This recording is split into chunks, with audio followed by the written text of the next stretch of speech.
There comes a point in the journey where something within you begins to crack.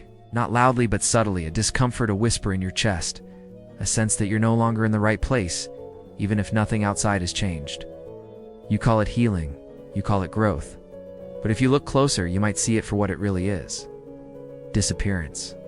Not the healthy kind of solitude or the empowered kind of silence, but the slow fade of someone who once had fire and now survives on embers. You're praised for being strong, for being quiet, for letting go, but deep down, you're not okay. You're just tired.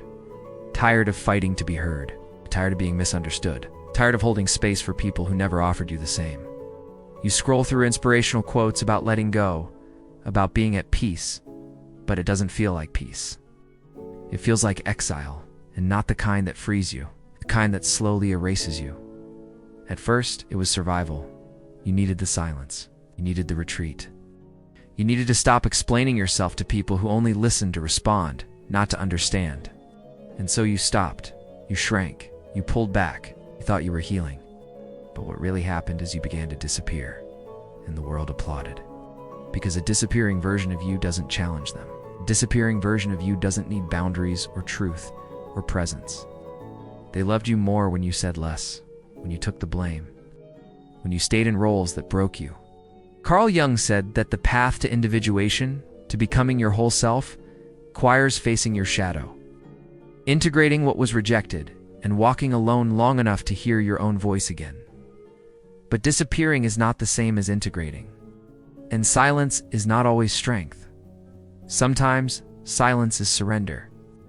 Not to peace, but to disconnection. Not from chaos, but from your own center.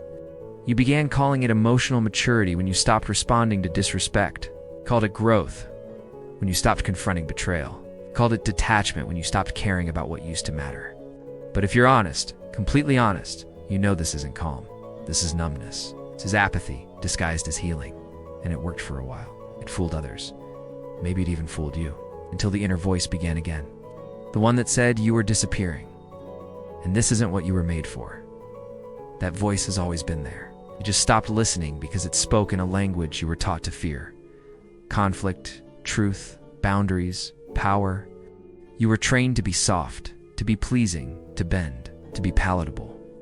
And somewhere along the way, you mistook disappearing for enlightenment. You mistook not reacting for evolution, but you weren't healed. You were hiding. Because being seen in your fullness, your fire, your voice, your emotions, felt too dangerous, too risky, too likely to end in rejection. And maybe it did. Maybe the last time you showed up fully, someone walked away, or shamed you, or weaponized your vulnerability, so you closed the door. And that decision, though protective, became a habit. And that habit became an identity. And that identity became your prison. Jung said that people will do anything, no matter how absurd, to avoid facing their own souls. And disappearing is the most socially accepted way of doing just that. You keep showing up for others, but not yourself. You keep giving advice you don't take. You keep saying you're fine, because the alternative, being real, feels unbearable.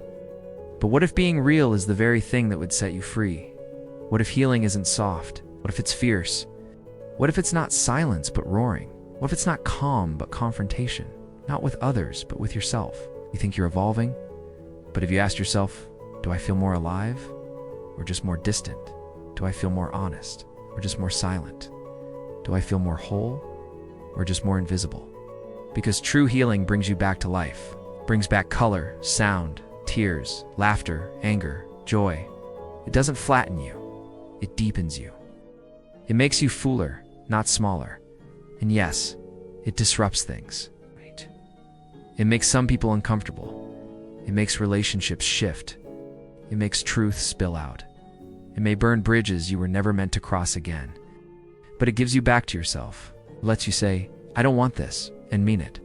It lets you cry without apologizing. It lets you take up space, emotionally, energetically, physically.